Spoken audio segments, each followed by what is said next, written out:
Scott Brown, and actually I use the template that he's going to be telling us about to prepare the agenda for the meeting today, and it was super easy to use. So I'm really excited to hear about this. The Rhino agenda template, the technical briefing, Scott Brown, the Rhino agenda template.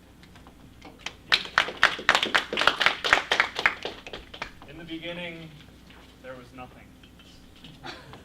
And then the Rhino Jesus came, and he said, "Let there be an agenda." And it was actually pretty bad, unfortunately. Let's take a look. We're going to do an exercise here. I'll zoom in so that you guys can see. Who can find some mistakes on this agenda? Anybody? Ryan? Spelling errors in the names. Yeah, all over the names. Spelling errors. Any other? Time doesn't add up. The time doesn't add up. Yeah, you know, we're going to get to that, but down here the time doesn't add up. Any other errors on this agenda? Word of the day. Yeah, the word of the day. Omnipotent, adjective, to restore to a former state or make fresh or new again. I think that's wrong. Education levels are not correct. They're also inconsistent. Marcus doesn't have a comma, but Paige does for his 1CL. Thank God. My name's spelled wrong. Everyone's name is spelled wrong. Those are many of the issues. The principally bad one is the one that Oksana pointed out earlier. If you can't see it, I will highlight it here for you and then zoom in again. So for our prepared speeches on this agenda, and this is a problem that we used to have all the time when I first joined this club, like 2.5 years ago. We have our prepared speeches starting at 7:20 p.m. And then at 7:36, we're supposed to start our evaluations, but we have 34 minutes of prepared speeches to fit between 7:20 and 7:36. And you know, we're very efficient here at Rhino, but I just don't think that we can fit 34 minutes of speeches into a 16-minute slot. Now, this used to happen to us pretty much on a monthly basis, and sometimes it would cause our meetings to run over by 20 minutes or even longer. There was one meeting that I was at where our lights turned off because our lights automatically turn off at 8:30 during the middle of club business. So, and what happens when these problems arise is that typically everybody blames the Toastmaster. It's Paige's fault. Paige created the agenda. He should be on top of these mistakes. Like, why did this happen?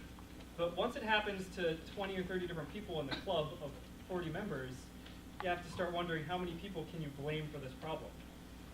Paige, you know, it's not his fault. He was a first-time Toastmaster. He's never done this before. Actually, it was my fault. Okay.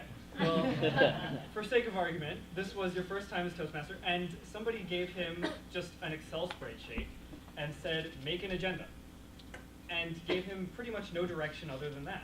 And is he supposed to know that, you know, I need to come in here and manually edit these formulas? Is he supposed to understand how these complicated Excel formulas work? How many people here use Excel every day? Of you folks, which is about half of you, it looks like, keep your hand up if you are intimately familiar with Excel time formats and formulas. I'm not. And I don't understand why we're taking the sum of 12:03 a.m. and 12:05 a.m. in this spreadsheet. So to give it to somebody who with no experience and just expect them to intuitively understand it is to disservice them. You're asking too much of our Toastmasters. So about 6 months ago, we decided to scrap this and start over. So we created a new agenda template. And our goal was to create an agenda that was user-friendly, it was mistake-proof, and also it needed to be sexy. So I'm going to give you a demo of that template right now. And I'm hoping that by the end of this speech, you'll understand both the importance of this template and you'll have a good familiarity with it so that when you become Toastmaster and you are given this Excel spreadsheet, you understand pretty well how to use it. And you'll be sexy. That's what I'm promising you. So this is what the new template looks like. And you might notice it looks a little different. So in the old template, you would edit the agenda directly on the face of the agenda. What we've done here is we've taken the agenda that you see and we've separated it from the user interface. So now there is a form that you fill out with all of this information, and you fill out this form, and it will populate an agenda for you that you will print. So instead of dealing with all these weird time functions and trying to understand how the formulas interlock together, all you need to do is fill out the information on this form, and we will be able to print an agenda for you. So, it looks pretty simple. Let's go through a demo. Meeting information. We have 4 planes here: meeting information, time, theme, speeches, and roles.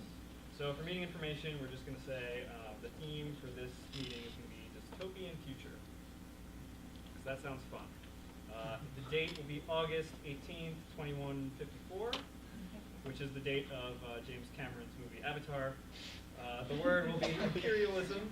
It sounds like a fitting word of the day, and the definition is a really shitty system of government. And as you can see, I filled that out here, and that's the user input tab on the bottom of the screen here. I've got a red highlighter. And if you click on the print tabs, you'll be able to access the actual printable agenda. And you can see all of our information was populated on this nice, sexy agenda.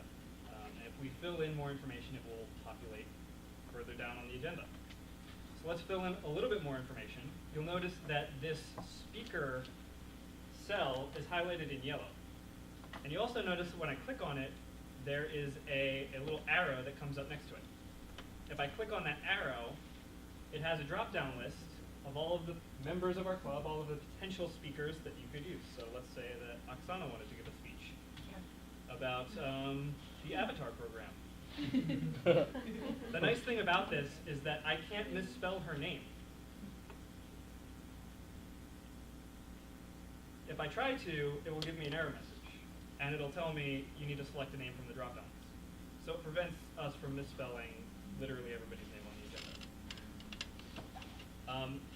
There are other, wow, Excel help comes up too if you don't know how to use Excel. There are other drop-downs on here, so instead of typing in which workbook she's going to be using, we can select one from the drop-down list. Maybe this is a speeches by management, and the assignment number could be 3. And you'll notice all I need to do is type speeches by management 3, and on the agenda it will automatically populate as manage and motivate, which is the workbook assignment for speeches and by management number 3. You also select time on a drop-down list, and this automates all of the timestamps. It makes sure that the formulas are consistent, the times are correct. So this would be 5 to 7. We can pick an evaluator just like we picked Oksana. We can just scroll down the list. Maybe Jeff will be her evaluator. And then after you're done filling out all the speeches, you can fill out all the roles, which are also just drop-downs of every member in our club. And when you're done with that, you'll have an agenda that looks a little bit like this. It's all filled out. You'll also notice that the first warning message about the cells not being complete has disappeared. So if you don't have all of your cells complete, it says some cells are missing information. But this one has popped up. Just a little red flag. It says adjust the table topics time so that the meeting ends by 8:10 p.m. So you can see here, if you go over to time, the meeting is ending at 8:17 p.m. We try to have our meetings end by 8:10.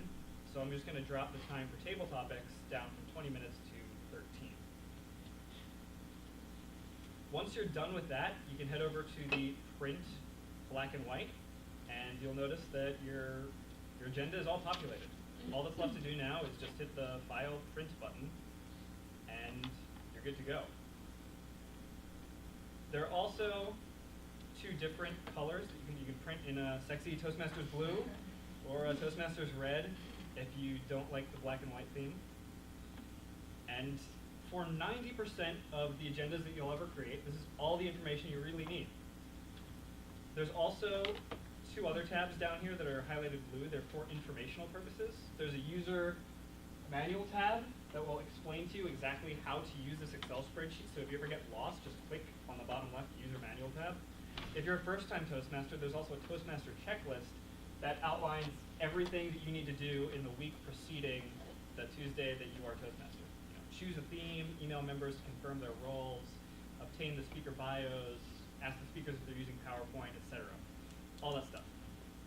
But sometimes you have a meeting that's a little bit different, and you need to work outside the box.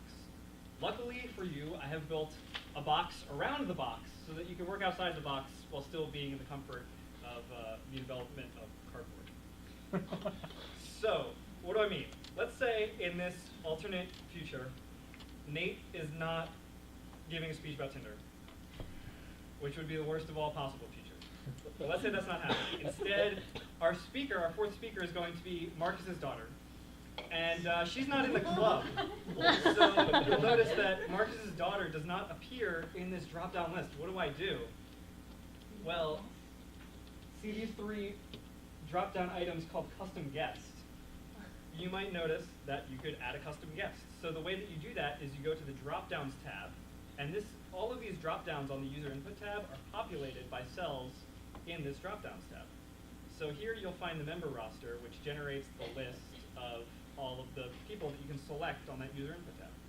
So if I scroll down all the way to the bottom, I'll see custom guest on here, and I'll write Marketa Sharnovsky. I'm sure that's what Marcus is on. And now when I go back to user input, and I go to this list, I can scroll all the way down to the bottom, and her name appears. And you can do the same thing for workbook, for assignment number, for time. It's a little bit funky because there's two numbers. So the number on the left would be the time that is actually displayed on the agenda for the timer, who is about to give me a buzzing signal. And on the right is the decimal value of the number of minutes that you want it to take on the agenda. So if she were to say 7 minutes plus 5 for Q&A, then you would want that to take 12.5 minutes. And you could select that on the user input tab.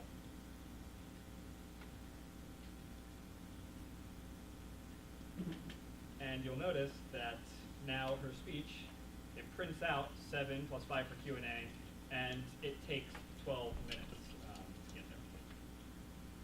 So, that being said, I think I am out of time, but I hope that you found this speech informative, and I hope that the next time you are Toastmaster and you open up this weird Excel spreadsheet, you have a little bit more information and you will be more prepared. If you're ever unprepared, you can just head to the user manual tab, search the frequently asked questions, and find the last one. I have a question that isn't answered in this frequently asked questions section. What should I do? Email Scott.